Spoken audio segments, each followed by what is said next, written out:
Bien amigos, bienvenidos a Tal Cual Debate. Vamos a conversar con Tomás Guanipa, secretario general de Primero Justicia, partido fundamental en la mesa de la Unidad Democrática. Y bueno, metidos en esta situación, esta vorágine de opinión pública, esta tensión, esta expectativa, los escenarios del diálogo con sus altibajos. Y bueno, preguntarte, Tomás, dándote por supuesto la más cordial bienvenida, Gracias, Alonso. que sobre el tema electoral, sobre esta encrucijada, pues hay una situación dividida, pues hay muchísima gente que siente que participar en unas elecciones así planteadas es sencillamente una burla, una cosa, o sea, da la impresión de que en esta ocasión buena parte de la ciudadanía siente que no se va a prestar una cosa como esa. ¿Cómo estás viendo el mediano plazo? ¿Tú crees que vamos a poder dirimir esto en una consulta? Porque bueno, si las condiciones son desventajosas como las del 2015, se pudiera ir, esas elecciones se ganaron, el asunto se describe probablemente en los niveles de dificultad, pero ¿cómo lo estás viendo? Pero yo creo que estás en la misma pregunta, estás dando en el clavo en lo que tiene que ocurrir. Una elección no es un fin en sí mismo, sino es un mecanismo para que la gente pueda decidir sobre su futuro. Si a través de una elección la gente no puede decidir, esa elección no tiene ningún sentido, que es lo que ha ocurrido en las últimas elecciones regionales de Asamblea Nacional Constituyente y municipales, que terminaron siendo un gran fraude al país. Por eso la gente siente tanto temor en las elecciones y por eso nuestro objetivo es rescatar el voto, porque en definitiva una elección es para que la gente se exprese y para que la gente pueda decidir libremente. O sea que podrían decidir llamar a no votar. Mira, o llamar a no ir a este evento. Todo es posible dependiendo de las condiciones que haya en un proceso electoral. Porque hay gente que dice, no podemos participar de ninguna forma, porque en dictadura no hay elecciones, cosa que es absolutamente falsa. Es más, en las dictaduras, cuando se ven obligados a hacer elecciones, tratan de hacer elecciones fraudulentas y el pueblo termina rompiendo esa infraestructura de violación de los derechos de la gente y termina imponiéndose. Ahora, si lo que ocurre es una repetición de las dos últimas elecciones que hemos tenido, pues nosotros no podemos garantizar a la gente que vamos a defender el voto. Por lo tanto, lo importante aquí son cuáles son las condiciones bajo las cuales vamos a ir a un proceso electoral, porque lo que pareciera es que el gobierno intenta es generar una elección a su medida para que con una minoría puedan mantenerse en el poder. El tema es ir a elecciones, pero así no. Exacto. ¿Por qué de pronto es tan telegrafía tanto sus decisiones, sus mecanismos, es tan lenta al activarse? Es decir, ¿qué pasa con...? No deberían tener ya un líder escogido, un dirigente que esté al frente, más allá de que se vayan a elecciones? Absolutamente. Yo creo que ahí nosotros hemos cometido un error. Ese error viene dado de una condición propia de la unidad democrática, que es la pluralidad. Son demasiadas organizaciones las que hacen vida en la unidad. Llegar a acuerdos y consensos es muy complicado cuando hay tantas opiniones disímiles, pero creo que en este momento el país lo que está reclamando nuestro es que haya una unidad definitiva y que haya un líder, un capitán de ese equipo. ¿Qué tanto se ha avanzado en eso? Que no es un candidato, y aquí quiero dejarlo claro, que es un líder para enfrentar los abusos de la dictadura y para generar una movilización popular que permita remoralizar al país y generar las condiciones para que bajo el voto podamos de verdad cambiar el gobierno. O sea, no necesariamente un candidato, aunque podría serlo dependiendo. Es el candidato si vamos a un proceso electoral, pero su reto va mucho más allá de ser candidato. Así es. Es el líder de un proceso en el cual nosotros necesitamos rescatar la democracia. ¿Hay acercamientos en la unidad? Sí, totalmente. Yo eso sí lo puedo decir con absoluta responsabilidad. Ciertamente, yo creo que es una autocrítica que tenemos que hacernos, el tiempo que pasa y la falta de decisión, pero si hay algo bueno que hay que anunciar es que hemos estado reunidos con todos los precandidatos permanentemente, buscando un mecanismo que sea definitorio para que podamos tener un líder en el menor tiempo posible, que yo creo que es lo que la gente está reclamando. La comunidad internacional parece ponerle como eslabones adicionales de presión al problema. Hemos visto declaraciones recientes ya incluso del Departamento de Estado, pero nada diplomáticas, pues bastante claras. O sea, la presión exterior aumenta, probablemente falta activar la presión interior, que es la materia pendiente de la unidad, ¿no? Mira, yo creo que el año pasado el tema de presión popular que hubo fue tan grande, tan importante, que yo dudo que se haya dado una muestra de valentía por parte del pueblo venezolano como el que se dio durante esos meses. Pero cuando un gobierno está dispuesto a usar las armas y prefiere contar muertos que sentarse a discutir una transición que sea por el bien del país para que la gente no siga sufriendo, nos damos cuenta que es un gobierno que al final es capaz de cualquier cosa. Sin embargo, esa presión popular yo la siento todos los días en las protestas que hay en la calle, frente a la falta de alimentos, frente al problema de la inseguridad, frente a lo que significa no conseguir medicina, o sea, el drama, el caos de vida. La gente no tiene cosas, no te reclama la gente en la calle, Primero Justicia, la MUD, no han hecho esto, no han hecho lo otro. ¿Tú sientes el reclamo? Mira, yo siempre he sido una persona y nosotros en Primera Justicia, que tenemos como obligación permanecer en contacto con la gente y hacer asambleas. Escuchar. Y por supuesto, en esas asambleas uno escucha gente que te regaña y gente que también respalda lo que estamos haciendo. Y eso es natural, porque yo creo que hay un momento en el cual la gente se siente absolutamente confundida y frustrada sobre el camino que hay que seguir. Y por supuesto la culpa, la responsabilidad, termina cayendo en los que han estado al frente de todos estos procesos, que yo creo que muchos han sido exitosos y otros no han tenido la consecuencia que todos quisiéramos. Ahora, sí es importante decirle a la gente que más allá de la crítica sana que hay que hacer, que es obligatoria para que los que somos servidores públicos entendamos que estamos al servicio de la gente, entendamos también que lo que nos estamos enfrentando todos es un enemigo común y que la fuerza deberíamos enfocarlas en cuestionar lo que nos está haciendo el gobierno y unirnos en función de poder salir de él.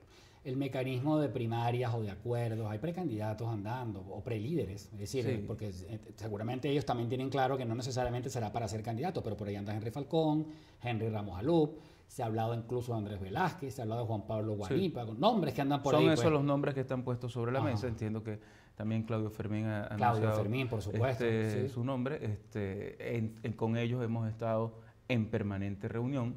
Creo que los dos mecanismos son válidos. El tema de las primarias, que es el que para mí sería ideal, tiene un problema que es el tema del factor tiempo, en un proceso en el que ya... Tiempo y dinero, ¿verdad? Mucho dinero. Sí. Esas primarias debieron haberse hecho antes. Yo, en lo particular, he venido planteando desde hace más de un año que ese era el camino que debíamos tomar.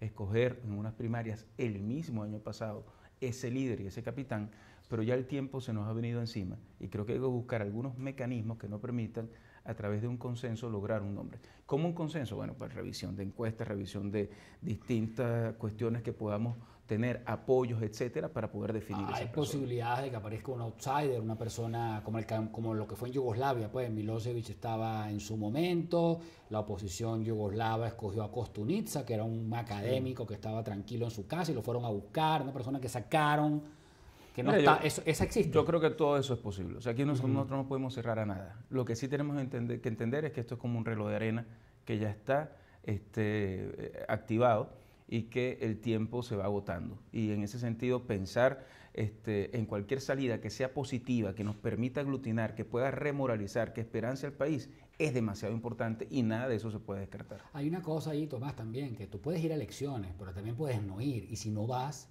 tienes que pensar qué es lo que vas a hacer. Porque a veces la crítica hacia la abstencionista, bueno, ¿y qué se hace? Digo, porque es un tema que hay que de verdad rebanarse la cabeza y pensar, ¿qué se hace si no se va a elecciones? Sí, ese es un tema importante, porque el tema, primero nosotros creemos en la participación electoral. Y nosotros estamos convencidos que en un proceso electoral limpio le vamos a ganar a Nicolás Maduro. No hay ninguna duda. Todas las encuestas indican claramente que el nivel de rechazo de este gobierno es abrumador y que la gente está desesperada por lograr un cambio. Por lo tanto, participar en un proceso electoral es inherente a nuestra convicción democrática. Ahora, en este momento, si el gobierno llegase a ir a un fraude anunciado, pues nosotros tenemos que marcar una ruta también. Una cosa parecida a la elección de gobernadores, una piratería. Sí, o sea, una piratería, nosotros tenemos que salir a enfrentar eso, porque en definitiva no estamos hablando de una gobernación o de una alcaldía, estamos hablando de la oportunidad que tienen los venezolanos de darse un nuevo gobierno, que no tiene que ver con política, que tiene que ver con la comida de la gente, que tiene que ver con la salud, pero además que tiene que ver con la capacidad adquisitiva del venezolano. Un candidato escogido tenga un mensaje, se lo exprese al país, haga diagnóstico, formule promesas y formule denuncias como todos los candidatos. Por eso, Alonso, para mí es muy importante distinguir lo que es un simple candidato de lo que es un líder, porque ese candidato que vamos a escoger deja de ser candidato si se participa o no se participa, dependiendo de lo que ocurra, pero se convierte en un líder que va a guiar al país en términos de lo que tiene que ser la movilización, que va a facilitar las decisiones en la unidad, porque no es que se convierta en un autoritario o dictador, pero sí es una persona que va a tener una beligerancia muy importante para que se puedan aglutinar toda la fuerza, para que dejemos al lado las discusiones estériles y para que nos pongamos en la ruta de enfrentar a un gobierno que quiere quitarle el derecho a los venezolanos de poder escoger a a su propio gobierno y de poder escoger quiénes son sus gobernantes. La unidad tiene como mucho rato obrando con lentitud, en un ambiente como de inconformidad, pues, y después de haber pasado momentos muy importantes, da la impresión de que está en su momento más bajo en materia de apreciación pública. Yo menos me pregunto si eso no se debate, cómo hacemos para mejorar claro. los procesos. Yo creo que hay un tema... Que los partidos cedan soberanía en función de la unidad. Mira, yo creo que hay un tema muy importante y es el primero, el factor de cómo comunicar a la gente. Tenemos que ser mucho más eficientes comunicando a la gente. Ahí no hemos sido eficientes. Creo que con la salida de Ramón Guillermo Aveledo de la Secretaría Ejecutiva de la mesa fue cayendo en una suerte de dinámica que no era la más apropiada.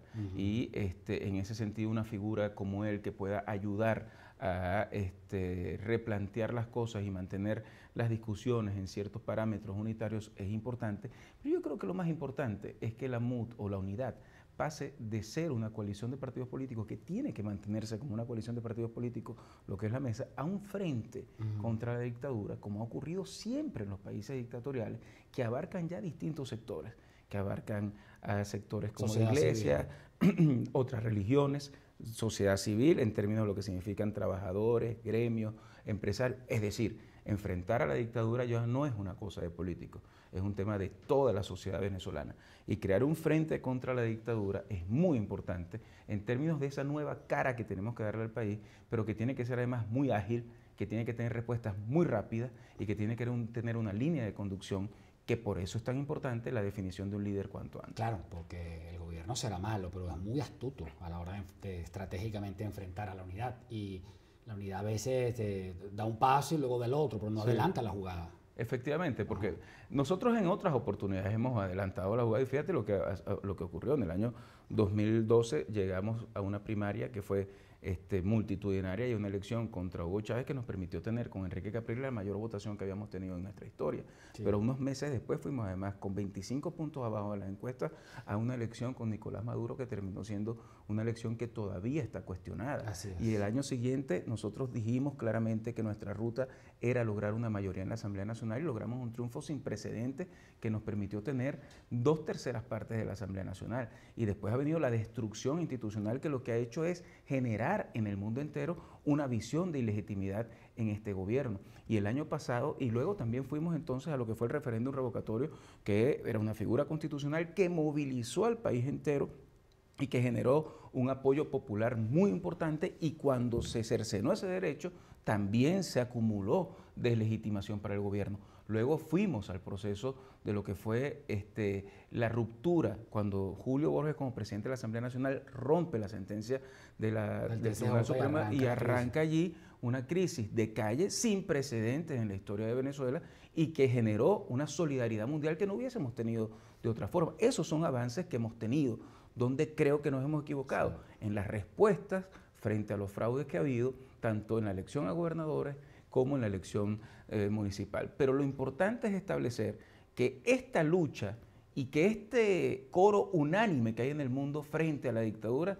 que hay en Venezuela no se hubiese logrado si ninguna de estas cosas no lo hubiésemos hecho. Entonces hay aciertos que hay que considerar, que hay que ponderar, y hay que criticar lo que no se esté haciendo bien sin convertir eso como una suerte de inquisición frente a los que estamos corriendo tantos riesgos, pero que en definitiva es el sacrificio que nos toca por Venezuela. Y el tema no es nada fácil, al contrario, todo lo contrario. Si es fuera muy una complicado. Democracia normal, hace rato aquí no hubiera nada que discutir, pero estamos en una situación sobre todo que en comparación ¿no? con lo que es la dictadura de Pérez Jiménez. Pérez Jiménez perseguía políticos, asesinaba políticos, torturaba, pero es que este gobierno es mucho peor en términos de lo que significa cómo agrede a todos los venezolanos. O sea, cualquier venezolano es un perseguido de este gobierno. Y en términos de eso la situación es mucho más complicada y nos obliga a ejercer pues de una forma mucho más ágil los procesos de reacción.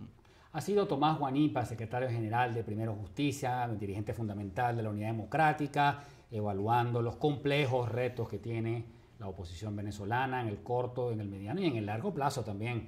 Muy complicado el panorama, pero bueno, ahí hemos descargado unas reflexiones interesantes para consumo del público. Los espero en una próxima entrega.